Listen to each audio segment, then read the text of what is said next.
Welcome back here, everyone. Remember in the last video, I talked about Alan Scott, the new Green Lantern series, and they're focusing on Alan Scott and how they retconned him to be gay. And I talked about Tim Sheridan and how he's going to be writing the book and all of this. Now, Tim Sheridan was the man responsible for that whole Teen Titans Academy fiasco, where every new member that he introduced was a member of the LGBT alphabet community, right? So in regards to this Alan Scott book that he's going to do, Tim Sheridan decided, the best thing to do is to put out a video where he literally begs people to buy his book in order to, shove it to the queer haters out there and, comics and all kind of nonsense.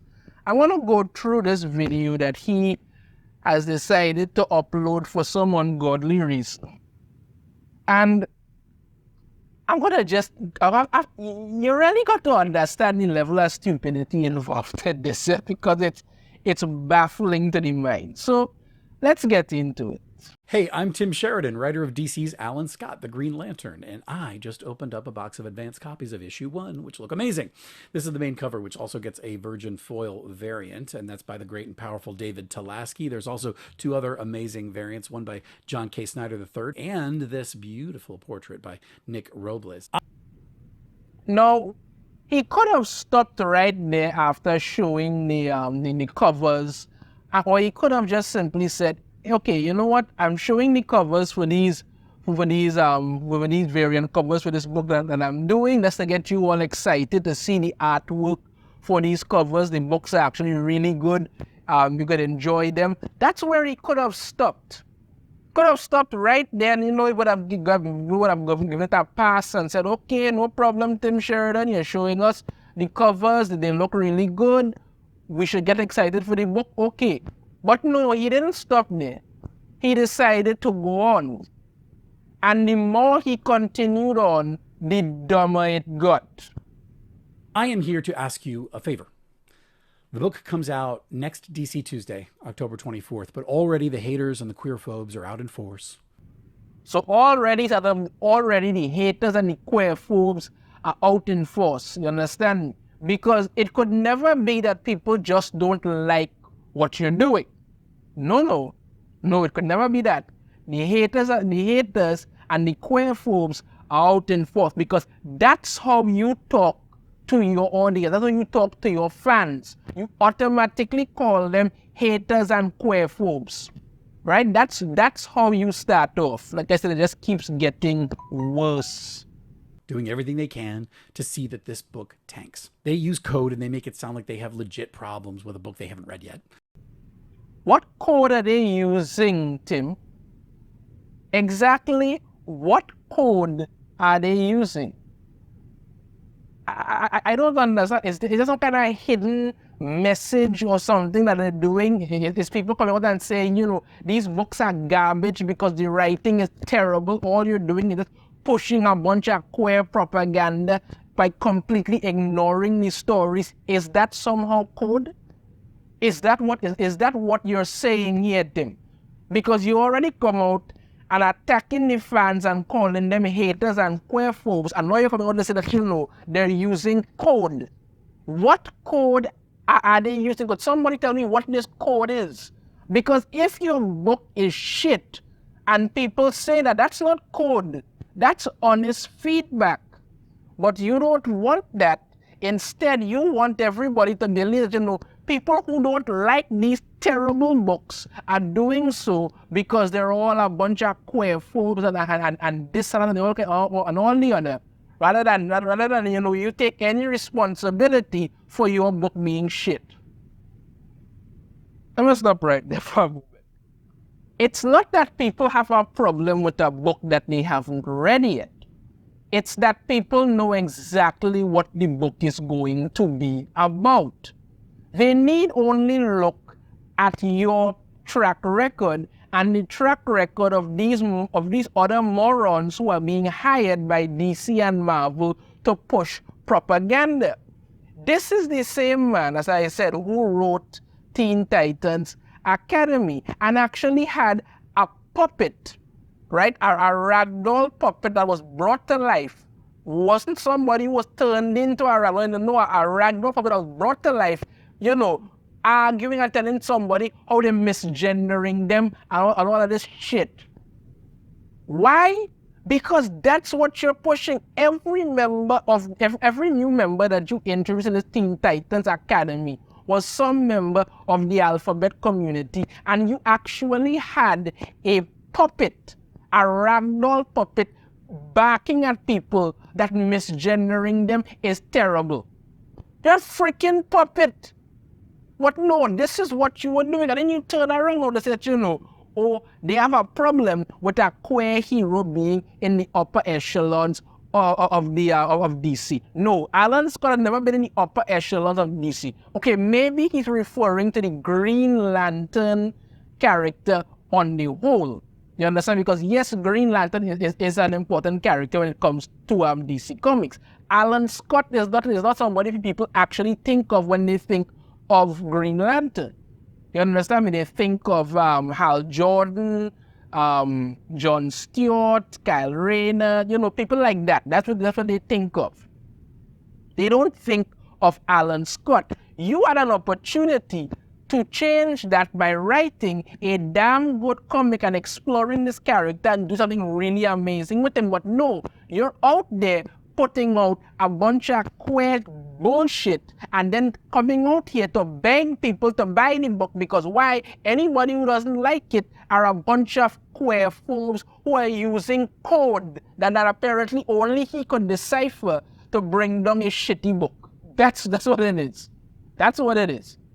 Let's continue on as this train wreck keeps going.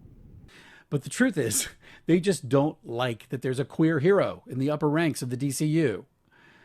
The only way we can shut these people down is to make this book an undeniable success. That's never going to happen, Tim. That is never going to happen. This book is not going to be some kind of success. I haven't even seen the damn thing yet that I could tell you I already know what's going to happen because I have seen his previous work before. I know the man. I know his behavior. You understand me? And at the end of this, I'm going to point out one thing he never actually does it, but I'm just telling you, okay. The only way to prove to all the big publishers that there's a huge market for authentic stories about LGBTQIA plus characters and that these stories are for everyone is to buy the heck out of books like this. What big publishers? DC is doing it. Their sales are literally in the toilet. Marvel's doing it. Their sales are also in the toilet. What other big publishers are doing it? This whole pushing this agenda shit is destroying the comic book industry. And you're along for the ride and then act like everybody's supposed to be happy with it. If you want to go on and tell the kind of stories, tell it separately. But no, you know no one will actually read this. So you have to retcon these characters and then figure this out. If people don't like it, call them all kind of thing and figure that's going to work. What a moron. How is this story for everyone when you're deliberately making it for the lowest group of people, lowest possible?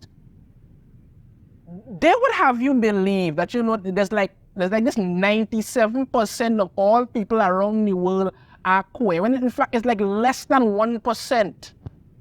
And even the ones who are, because I've actually had people contact me and tell me, listen, I'm a lifelong comic book reader. I'm gay, but I don't like this shit in comics. And I tell them, you know what, okay, nobody does.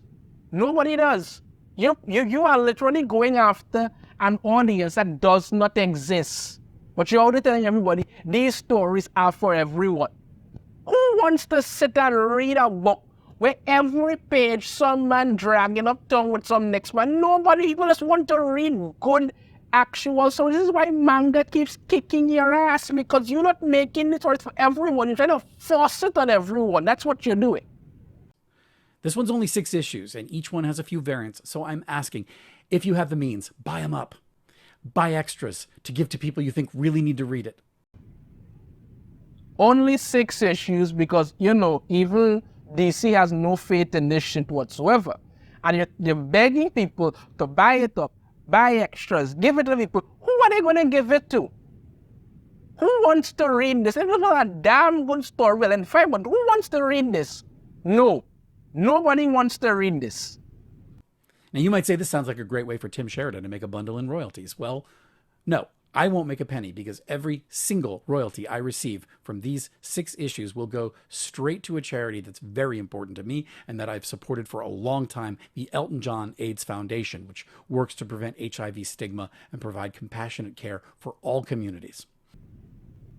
Okay, I will give him that. He's giving money to a charity. Okay, no problem. But, I mean, technically, while again, as I say, I have no problem with him giving money to a charity. Okay, you're not giving money to a charity that's trying to find a cure for AIDS or something like that. You're giving money to a charity that's trying to stop this stigma against it. Like, I mean, this is not the 1970s. People are pretty understanding now. Wouldn't it make more sense to, be giving money to a charity that's trying to find a cure for something, or maybe St. Jude's Children Hospital or something like that? I'm just saying, but, okay, he's giving it to charity. I have no problem with that. All right. Okay. All right, giving it to charity, I'm good with that. I am asking you to join the Corps. If you care about truth and justice, about shining a light in the darkness. You want to shine a light in the darkness for what? For what? You want to shine a light in the darkness? Let's shine a light on the fact that this crap needs to stop. The entire thing when it comes to Green Lantern and all of this thing is, in brightest day, in darkest night, no evil shall escape from. I said, okay, all of that.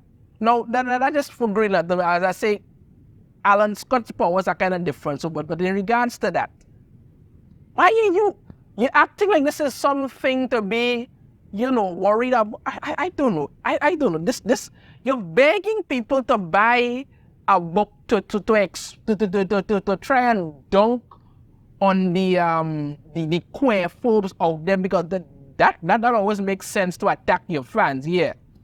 Jesus. If you think comics are and should continue to be for everyone, or if you just want to force these Comicsgate trolls back under the bridge they crawled out from, please. Oh yes, he can't go without mentioning the Comicsgate trolls. Because remember, these Comicsgate trolls are somehow the worst possible thing to ever exist anywhere, ever. Because everything surrounding them is wrong. Everything that they do is bad. The thing is, Comicsgate doesn't even care anymore.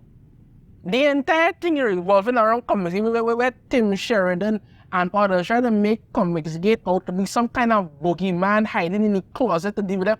Comicsgate doesn't even care. All the people around Comicsgate are doing now, they're just making comics, independent comics, and putting them out there. That's all they're doing. They don't have any time to study with you and your nonsense. None. They have no interest in studying that whatsoever. But because you won't stop and you're already pushing with sending them back under the bridge and they crawled out of and call them trolls, they don't care. Comicsgate is making comics, making one. That's what they're doing. You're not making any money or good comics. That's it. But no, you're so obsessed with this whole Comicsgate thing, because all Comicsgate people want is just good comics to be put out there instead of all this woke garbage, and you can't stop. That's it. Support our book and send a message that the bullying and the lies and the hate have to stop. You want to talk about bullying, lies, and hate? Let's talk about how writers have been bullied out and blacklisted because they refuse to go along with this kind of nonsense. Let's talk about how you and other writers continuously attack fans when they put on and say, I don't like this. This is nonsense. These are not the characters that are done. No, let's talk about how you constantly keep putting out one pack of garbage after the next. And when people don't like it, you blame the fans, because as far as you're concerned, you could do no wrong. Everything that you do is perfect, and everything anybody else does is wrong. That's what you're out there saying. You don't give two flying foot about anybody and what the hell they like. No. You want to do your own shit. That's all. And you don't care who likes it or who don't like it. Everybody else who doesn't jump into that, they're the problem. We want to talk about the bullying, the lies, the hatred. You're the ones pushing it, nobody else. Nobody else. Everyone deserves to see themselves in comics. You see that line? Everybody deserves to see themselves. That is one thing that has destroyed modern entertainment. Because according to these people, we're all a bunch of narcissists who need to see ourselves in order to find any kind of validation. No. You must never see a character done so well and say, you know what? I want to be inspired by this character. I want to reach these heights. No. If you spend half your life in therapy dealing with whatever the hell is wrong with you, every superhero must do the same thing. You understand me? If you're a black person and you want to see black characters, white characters need to be retconned into black characters rather than the already black characters that you have could be written well and elevated. No, that's wrong. They need to be retconned into it. Or instead, you say, well, this nonsense about only certain people could write certain things. So if you are a black writer, you have to write black characters. But the problem with that is you're putting people who never actually talk to black people, who never actually talk to anybody at all. All they do is sit around on Twitter all day and converge with their 20 friends and figure that's what's important. So when you see idiots put that book like, the Miles Morales as Thor, and you get backlash for it, that happens because you keep putting idiots to do it. People don't need to see themselves, and that's not how it works. That never should be how it works. What you should do is write good characters that people like and aspire to be like. But you don't want to do that. That takes too much effort and time. Everyone needs allies. Who tell you outnumber somebody? Now is the time to step up. You really need to check yourself, man. Now, who tell you outnumber anybody? The majority of comic book readers, all of actual comic book readers have a problem with this nonsense. All of them. You're the only ones trying to pretend something else. All of them have problems with this shit. All of them. You outnumber nobody. So let's pool our power, vote with our wallets, and beat these assholes. You call an asshole, Tim? Who you really calling an asshole? That's how you treat your fans. By calling them assholes for not liking your blatant bullshit. That's how you treat your fans. By calling them assholes. That's how you do it. He said it, not me. That's how you treat them. Okay. Add as many of these 4 variant covers for Alan Scott, the Green Lantern, to your pull list today. Pick them up in store next week, Tuesday the 24th. Thank you so much. So that's the end of the video. 2 minutes and 17 seconds. He attacked his fans, called people queerphobes, begged you to buy his gay comic, talked about, Comics Gate, called the people assholes, all that. But you know the one thing he never did in this entire 2 minutes and 70 seconds in this video, he never talked about the actual comic book. Not one word of it. Nothing to say that, in this book, Alan Scott will be exploring the secrets of his own Green Lantern powers and learning how to truly use them, what they're actually connected to, what secrets do they hold. Nothing. Nothing he talked about that in this book. All he talked about is, owning these queerphobes by buying this book. Let me tell you something. I'm telling you this up front right here, people, up front. I am telling you this 100%. When this book comes out, and I'm most likely going to do a review for when it comes out, I'm telling you this right now. This book is going to be nothing except Alan Scott is gay. Green Lantern is gay. This is gay. Hugging up this one. Gay, gay, gay, gay, gay. That's all it's going to be about. That's the only thing this book is going to focus on. They may sprinkling one or two little things here and there. That's what it's going to focus on. Because this is not comic books. This is nothing more than just gay fan fiction. That's all that it literally is. That's it. It's stupid, it's pathetic, and it shows exactly how these people operate. This man came out here for 2 minutes and 17 seconds, insulted his fans, talked about this comics gate boogeyman, all people assholes, all of this thing, just to beg you to buy his gay comic that nobody's going to buy. I'm telling you, the sales are going to die because nobody cares. This is what he and throughout their entire 2 minutes and 17 seconds, he never once mentioned a damn thing about the comic book because he doesn't care. He does not care. As far as he is concerned, he knows he's going to write garbage, but he wants you to buy this book simply for the fact that, listen, you need to buy this book because, if you don't buy it, some gay people are going to look, and then that's it. That's it. You need to buy this book simply because you don't want to be some kind of queerphobe. That's the only thing. Nothing about the story, nothing about the character, nothing about the action, nothing about world or character building, nothing, because he doesn't give a damn about any of that. Nothing he cares about in regards to that. As far as he's concerned, you should only buy this book so that you won't get labeled by what he has to say. That's it. That is it. Alan Scott, Green Lantern, this book is dead on arrival. This book is just dead. That's it. It's just done. And here we have Tim Sheridan making a total moron of himself, begging you to buy this book. Well, Tim, good luck with that, because this thing is going to fail hard, and as far as I am concerned, you damn well deserve it. Your thoughts on this in the comments. I have a different opinion. I'd love to hear it. If you like the video, hit that thumbs up. Subscribe if you haven't already. Ring the notification bell to every time I put out a new video. And I shall see you all next time. Take care.